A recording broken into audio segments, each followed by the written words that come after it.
tardes a todos. Acá tenemos el gusto de a Susana, Tanita está con nosotros.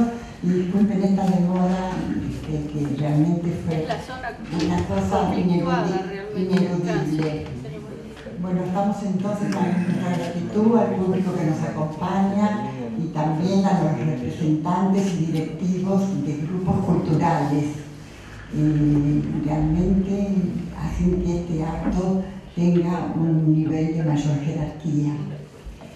Y comenzaremos entonces por el análisis del libro de Susana, que hoy nos convoca, y lo tienen ante ustedes, que se refiere a la inmigración y su influencia en la literatura argentina 1900-1920. Y el análisis de la obra va a estar a cargo de Susana Boto, que está sentada a la derecha de Susana, de la dueña del libro y este acto. Nació en la ciudad de Buenos Aires, es escritora y artista plástica, estudió en la Escuela de Bellas Artes Manuel Belgrano y Emiliano Pueyrredón. Ella es poeta, cuentista, ensayista y colaboradora en revistas literarias, además de crítica literaria y de crítica plástica. Ha expuesto dibujos, pinturas, esculturas y poemas ilustrados. En su dimensión de conferencista ha disertado en nuestro país y en el Uruguay, y también dictó una conferencia en el anexo de la Cámara de Diputados de la Nación, ocasión en que resaltó la personalidad del poeta argentino Pedro Bonifacio Palacios Almafuerte. Ha sido jurado en certámenes literarios y artes visuales, obtuvo múltiples premios literarios en prestigiosas instituciones como Gente de Letras y Mesa Redonda Panamericana, entre otras. Es la curadora del Salón del Poema Ilustrado del Ateneo Popular de La Boca, siendo además su secretaria general. Fue premiada en un concurso organizado por la Embajada de Corea y la Presidencia de la Nación Argentina, que dio lugar a la edición de una antología en género narrativa, La Peonía y su sombra, editada por la Dirección de Cultura de la Nación Argentina. Y para cerrar su valioso y copioso currículum, diremos algunos títulos de sus libros individuales: El viaje, narraciones, poemas crucificados, poesía, planteos, reflexiones, interrogantes en el género ensayo. Susana, escuchamos tu autorizada palabra.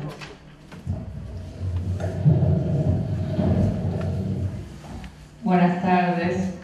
Es para mí muy grato estar en esta mesa de presentación del libro de Susana y junto a estos destacados escritores que son María Isabel Prolutti y Jorge Encina. Y además muy contenta porque haya llegado Susana sana y sana.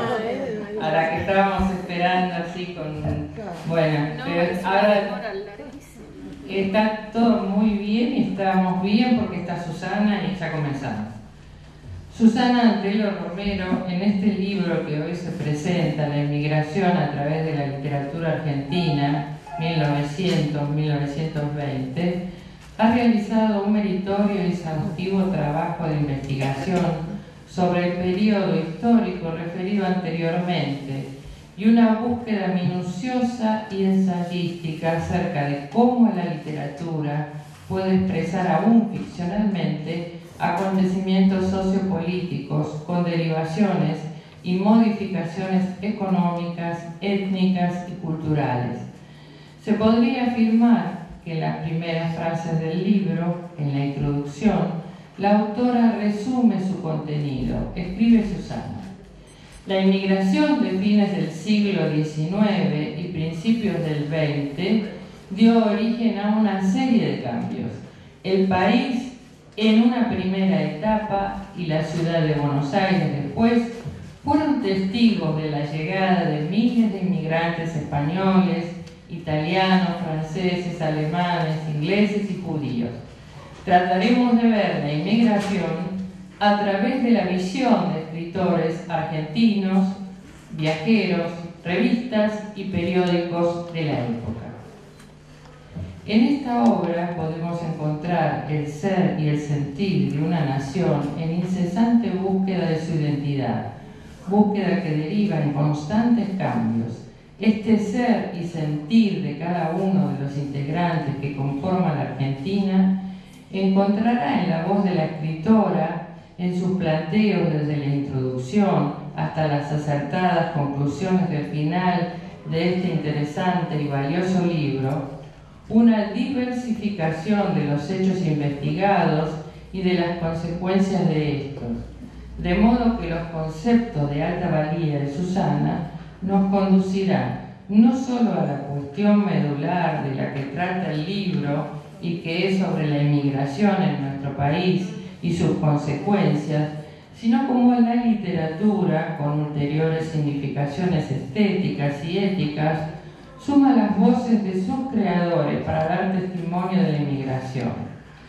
En un análisis estructural de la obra podemos decir que la autora está omnipresente en todos los cuestionamientos del texto, porque suma a su discursiva, análoga a la de los escritores que aparecen en el libro, su pensamiento y la elaboración minuciosa de comprender la memoria colectiva sumada a la suya y a la de los escritores que convoca. El libro de Susana Antelo Romero tiene 4 temas que son el nudo reflexivo de la obra: xenofilia y xenofobia, nacionalismo, generación del centenario y nueva Argentina cosmopolita. Sabemos que xenofilia etimológicamente viene del griego antiguo, xenos, extranjero, filia, amistad. Es el amor por la diferencia, y es lo contrario de xenofobia, del griego xenos, extranjero, y fobia, temor. Significa rechazo y odio al extranjero. Escuchemos a la autora. La xenofilia, o amor por lo extranjero, la hemos visto reflejada en ciertos grupos de poder que preferían lo europeo en detrimento de lo nacional. Europa representaba el progreso, la vida lujosa, la aristocracia y la cultura. Era común que la élite realizara viajes al viejo mundo para asistir a toda clase de cursos, visitar museos, concurrir a conciertos y óperas o disfrutar de las noches de París, como nos señalaba Manuel Gálvez en su novela Nacha Regules. Con tanta inmigración, usos y costumbres extranjeros, el argentino fue desterrado de su ser y sentir criollo. En consecuencia, sintió desprecio por todo lo extranjero. Muchos escritores reflejaron estas situaciones sociales que la inmigración había gestado, quizás sin proponérselo. El nacionalismo nace por lo antes citado y se intensifica en 1910. Escribe Susana. En 1910, el nacionalismo recibió una inyección de fuerza con motivo de los festejos del centenario de la Revolución de Mayo. Los miembros de esta llamada generación del centenario presagiaban una nueva era para la Argentina nacionalista, contra los malos presagios de algunos como Ortega y Gasset. Algunos escritores eran provincianos y reaccionaron contra todo lo no argentino. Otros demostraron su hispanofilia, admiración y simpatía por lo español, y otros grupos desataron su hispanofobia, desafecto hacia España y los españoles. Todas estas situaciones están muy bien pergeñadas en el libro de Susana, con fragmentos de texto de los escritores que convoca y con la elaboración, como ya expresé, minuciosa de sus textos. Presentando algunos de los escritores de la generación del centenario, la autora expresa: Rojas, Gálvez, junto con Leopoldo Lugones y el socialista José Ingeniero, fueron los más destacados de este movimiento. En forma muy inteligente, amena, proclive a la investigación científica, con creación artística, no olvidemos que Susana Antelo Romero es poeta, ejerce Susana la exposición de las exterioridades de una historia, la nuestra, como elemento estructural e hilo conductor, y se encamina profundamente observadora e investigadora hacia las raíces, hacia el interior de las causas que produjeron los acontecimientos históricos. No debemos olvidar tampoco que la autora es profesora de historia, de modo que en la forma escritural de Susana aparecen todos los elementos que componen la importante base cultural que ella posee y que enriquece cada una de sus expresiones. Cada fragmento que Susana escoge para presentar los pensamientos de los escritores cuyas obras abordan temas de la inmigración vienen precedidos por reflexiones suyas cuyos análisis nos derivan inmediatamente hacia el razonamiento de los autores.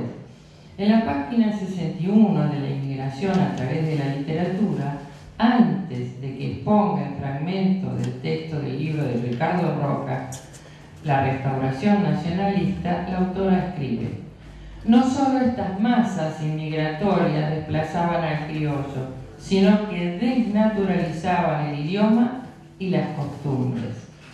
Ricardo Rojas escribe: observamos que ya se habla de convertirnos en un país bilingüe, restringiendo el campo del castellano o haciéndolo a este compartir su dominio en detrimento del más significativo de nuestros dones históricos, el idioma, órgano mismo de la tradición. Los acontecimientos sociopolíticos de nuestro país son relatados con precisión, con ecuanimidad por la autora.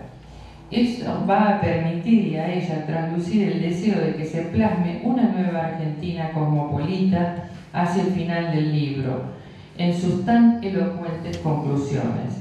Desfilan por la obra la situación de inestabilidad que se da a principios del siglo XX y que denuncia movimientos como el socialismo y el anarquismo, y surgen la prostitución, la mafia, las huelgas obreras como consecuencia del exceso de mano de obra al llegar los inmigrantes y crecer la población, que trajo como resultado la merma de los salarios y la situación casi esclava de los proletarios.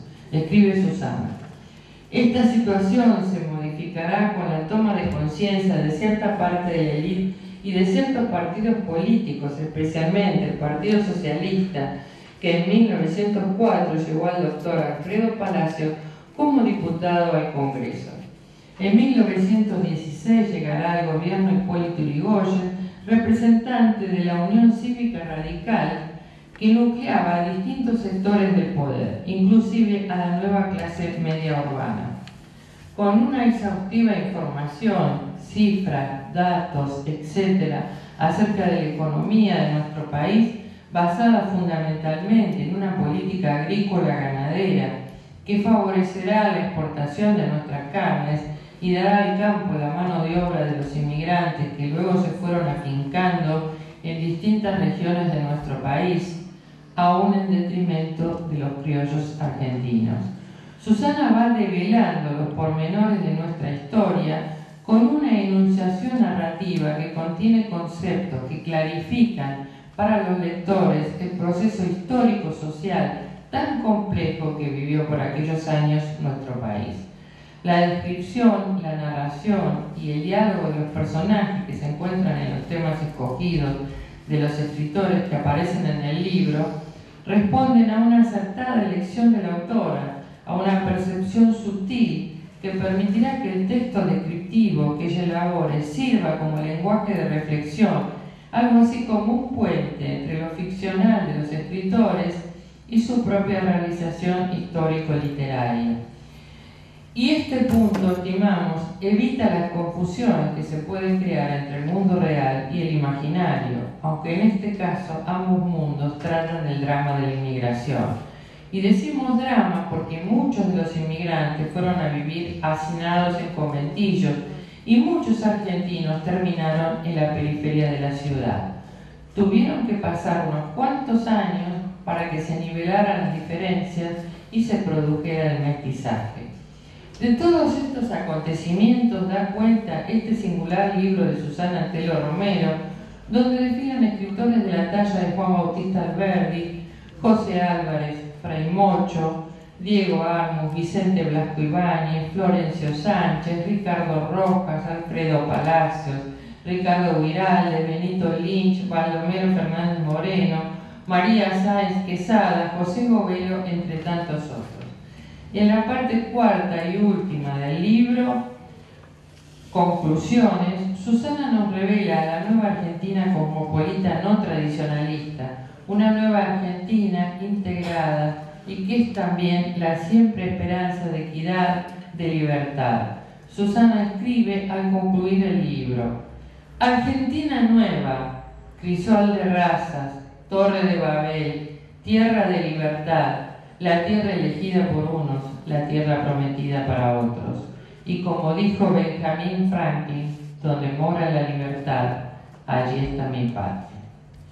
Es la inmigración a través de la literatura argentina 1900-1920, un libro que recomendamos leer por la intervención del narrador en lo narrado, por la fuerza y la capacidad organizadora que ha tenido Susana Antelo Romero, al leer con un sentido exploratorio, seleccionar y ordenar fuentes y bibliografías, y por la creatividad literaria de la autora y de los escritores que han convocado también y fundamentalmente por hacernos participar de la situación histórica de la inmigración en la Argentina en principios del siglo XX. Felicito a Susana por el libro y le auguro el mayor de los éxitos.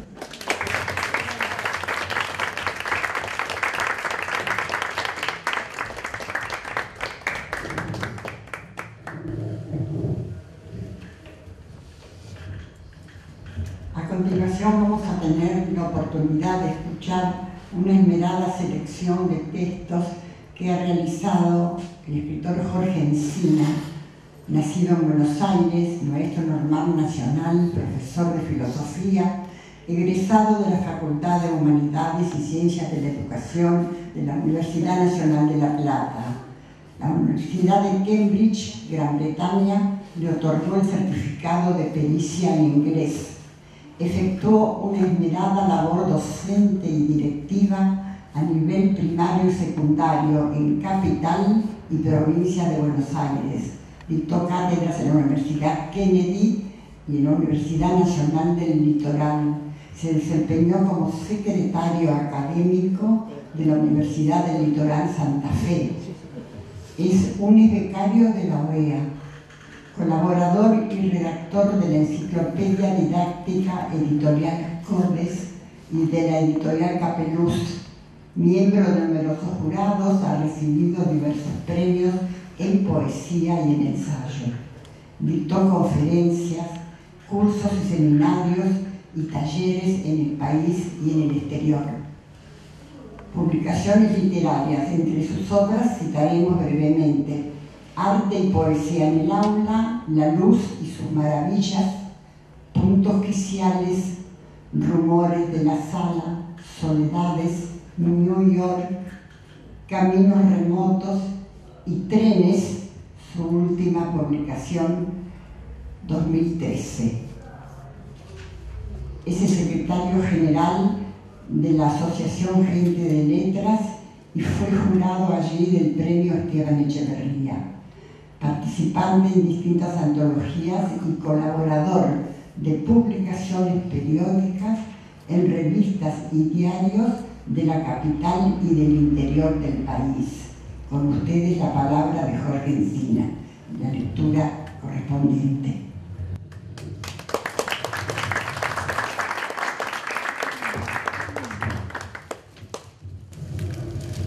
Bueno, como dijo Susana, voto.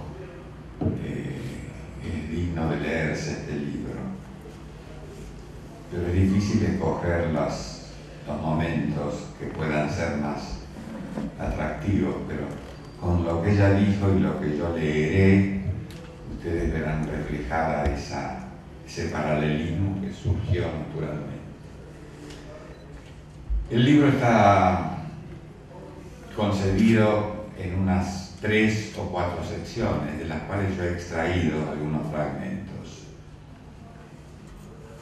El inmigrante recién llegado se siente atraído por Buenos Aires, pero dejemos que Blanco Ibáñez nos cuente por qué. Buenos Aires ejerce una influencia fatal sobre los inmigrantes. Muchos de los que desembarcan en ella no quieren salir al campo. Nacidos en míseras aldeas, sin haber visto la capital de su nación, ni siquiera la de su provincia, experimentan un deslumbramiento perturbador al contemplar la Avenida de Mayo, las grandes plazas, los edificios enormes, que no les hablen ya de la soledad del campo. Prefieren el amontonamiento humano, el infecto conventillo o casa de vecindad, el comer mal y el mendigar, a cambio de que sus pies marchen sobre el asfalto, sus vidas gocen de la música y los cafés y sus ojos se recreen en lujosos escaparates. Por ese motivo, la Argentina, que carece de brazos en la campaña, tiene en su capital un peso muerto de 50.000 personas, sin trabajo y sin voluntad para buscarlo. Buenos Aires ya no es la misma de mediados del siglo XIX. Desde 1900, una desproporcional concentración de inmigrantes ha preferido la ciudad al campo. Uno de los motivos era su atractivo y el espectro laboral que ella ofrecía. Muchos trabajadores se empleaban en el campo en época de cosechas. Otro viajero, Jules Verne, describe así la vida en esta nueva Babel.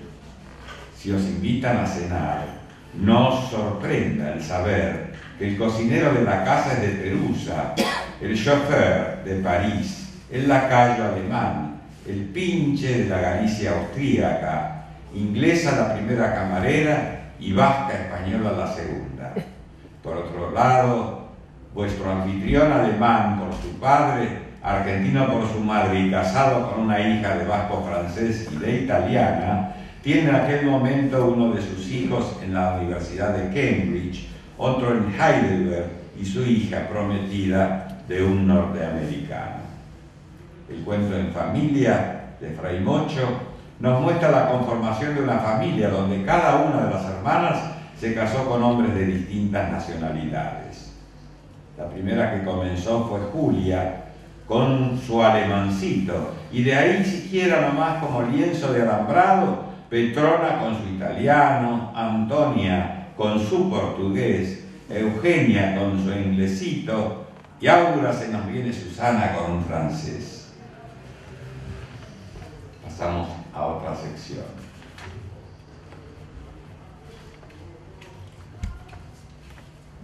Esto tiene que ver con el tema de la xenofilia y la xenofobia, que es un tema que nos ha desvelado tanto y que sigue desvelándonos, porque en algún sentido nosotros cultivamos ciertas xenofilias y cierta xenofobia, lamentablemente. Los hijos de los inmigrantes ya acriollados habían aprendido el manipuleo de las vivezas y las bromas de los argentinos con gran rapidez, tal vez para vengar a sus mayores, siempre burlados. Preferían cualquier cosa a pasar por tontos o cobardes.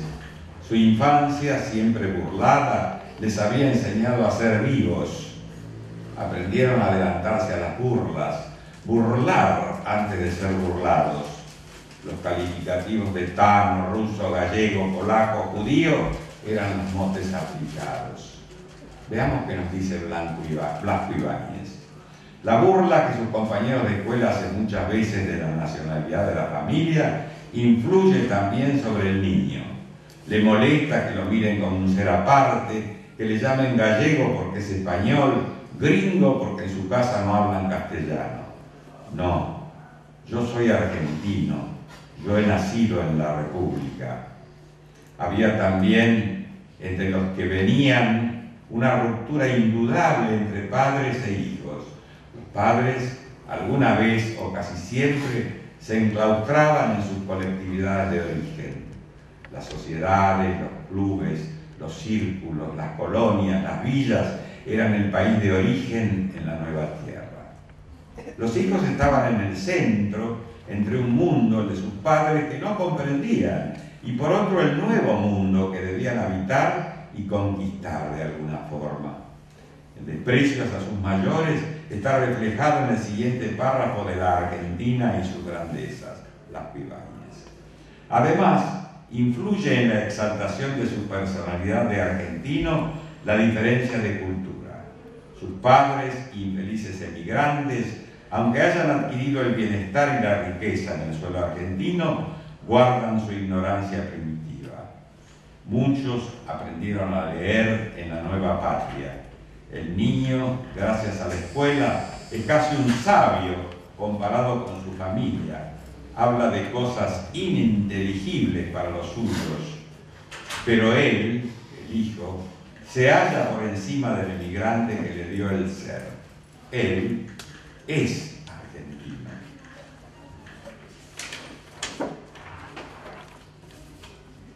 Defensa y pérdida de las tradiciones, que es parte de la conclusión. Los temores no eran infundados. Ya vimos cómo los hombres de la generación del centenario, nacionalistas como Ricardo Rojas, Lugones y otros, quisieron poner un freno al avance de ideas foráneas que enturbiaron el clima de paz en que vivía la nación. Las leyes de residencia y de seguridad social no bastaron. Se vivía un clima de intranquilidad. El argentino se sentía desplazado, relegado y extraño en su propio país. Recordemos que Ricardo Rojas advertía sobre la idea de convertir la nación en un país bilingüe, haciendo compartir nuestra tradicional lengua castellana con un idioma extranjero, italiano, inglés. Nuestro pueblo era protagonista de los cambios, especialmente morales y religiosos. La pluralidad de cultos modificó la sociedad. La enseñanza privada se generalizaba, la historia argentina, dictada por maestros o profesores de origen extranjero, era mal transmitida. Medio siglo de cosmopolitismo en la población, de capitalismo europeo en las empresas, de aplicaciones en el pensamiento político, de enciclopedismo en la escuela oficial y de internacionalismo en la escuela privada, no favorecen, desde luego, la difusión de ideas nacionalistas. Los que a fuerza de ser argentinos empiezan a sentirse extranjeros en su propia tierra. El proceso demográfico y la incorporación masiva de inmigrantes otorgó nueva fisonomía al país. Se pobló el desierto, como creía Alberti, y se expandieron las fronteras. El gaucho fue desplazado por el campesino agrícola ganadero. El hombre de tez mate, el criollo mestizo, está siendo reemplazado por el blanco europeo. Cuando se refieren al nativo le dicen cabecita negra. La Argentina comenzó una nueva historia. Gracias. Un comentario final. ¿Qué actual es todo esto?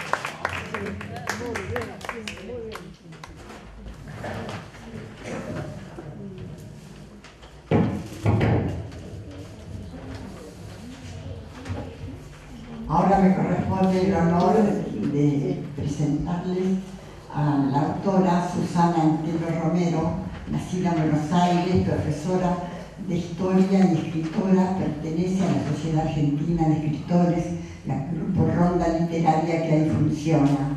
Dirige el Grupo Horizonte Azul de Escritores y la revista Horizonte Azul. En el 2006 participó y colaboró en sendos homenajes en SADE a José Hernández y a Leopoldo Lugones. Se ha desempeñado como secretaria y miembro de diversos institutos binacionales de cultura, participante en congresos de la Academia Nacional de la Historia, en la Junta Central de Estudios Históricos y otros. Ha sido concurrente a cursos y seminarios de Historia Política Internacional. También efectuó cursos en el Instituto de Cultura Hispánica de Buenos Aires. Participó en el Encuentro de Poetas, Narradores y Ensayistas número 17, celebrado en la Asociación Gente de Letras año 2013. Ha participado en múltiples recitales poéticos en el país y en España. Además, en la exposición del poema ilustrado realizado en la Casa de la Provincia de San Luis, presentó su poema Cultivador de Amor. Entre sus libros poéticos individuales publicados cabe mencionarse Emociones, Este es mi mundo, El amor es poesía y Abecedario de silencios. Agregaremos en el género infantil Poesía para colorear. Además participó en una pluralidad de antologías.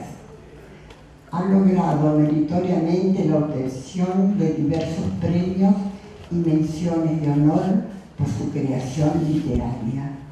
Con ustedes, la autora.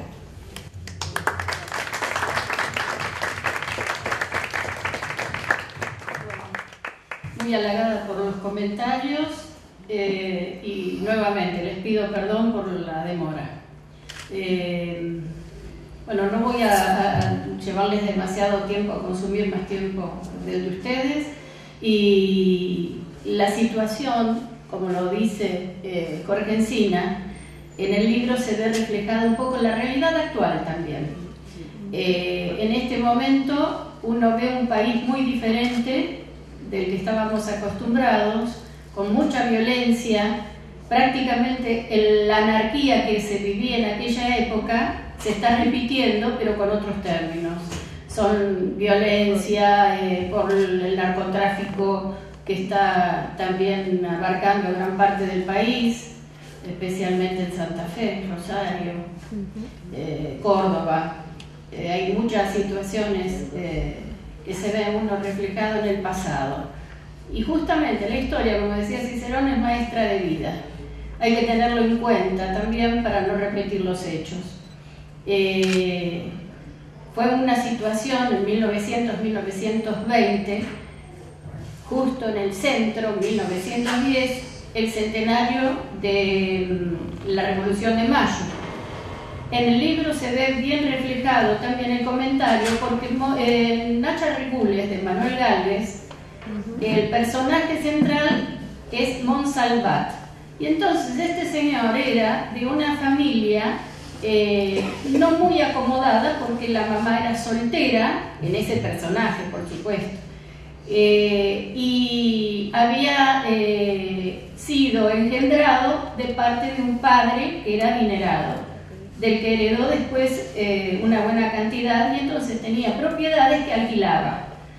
En ese caso era un conventillo donde ahí aparecen una serie de personajes muy interesantes que también se reflejan en el libro, y él pertenece a un grupo también social bastante elevado por el dinero que tenía, y hay una charla con una señora que es de la alta sociedad donde critica justamente la llegada de los inmigrantes y la falta de respeto por los invitados que había para el centenario, cómo se iba a mostrar la ciudad de Buenos Aires o el país con los asesinatos, los cortes, las pancartas, las banderas rojas en ese momento que llevaban.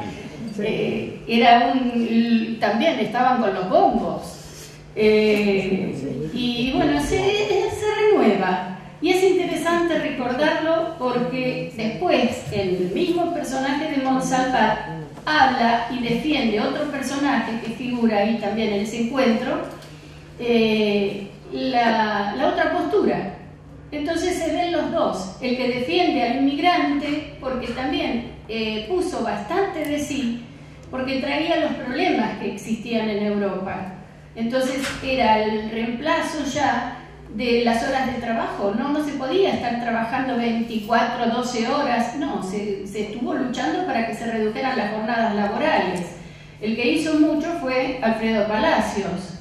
En 1904 fue diputado por La Boca, y después toda su actividad, sus leyes, que fueron seguidos con un apoyo al principio también de los anarquistas. Estaban buscando después el feminismo, tenemos muchas mujeres que formaron parte y lucharon contra con el abuso también, porque también existía el abuso también laboral. Mal pagos también los argentinos, por eso es que se da una crisis de trabajo, falta de trabajo, porque el que era oriundo de la tierra se veía desplazado por los extranjeros, que eran más barata también la forma bueno, era más abaratado también el costo que le representaba al empresario. Me estoy distrayendo, por eso estaba pensando en apurarme un poco.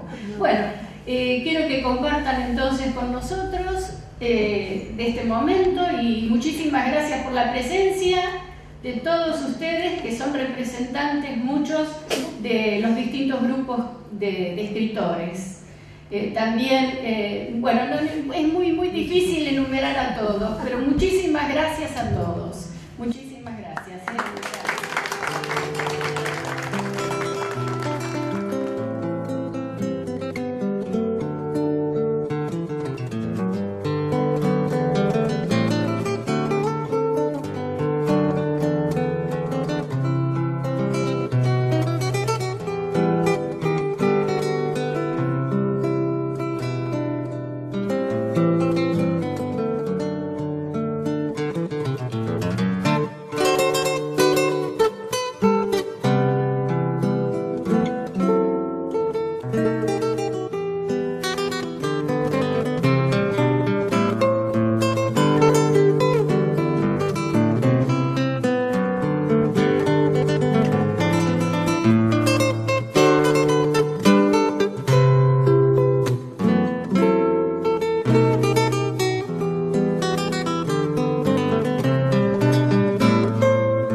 Thank you.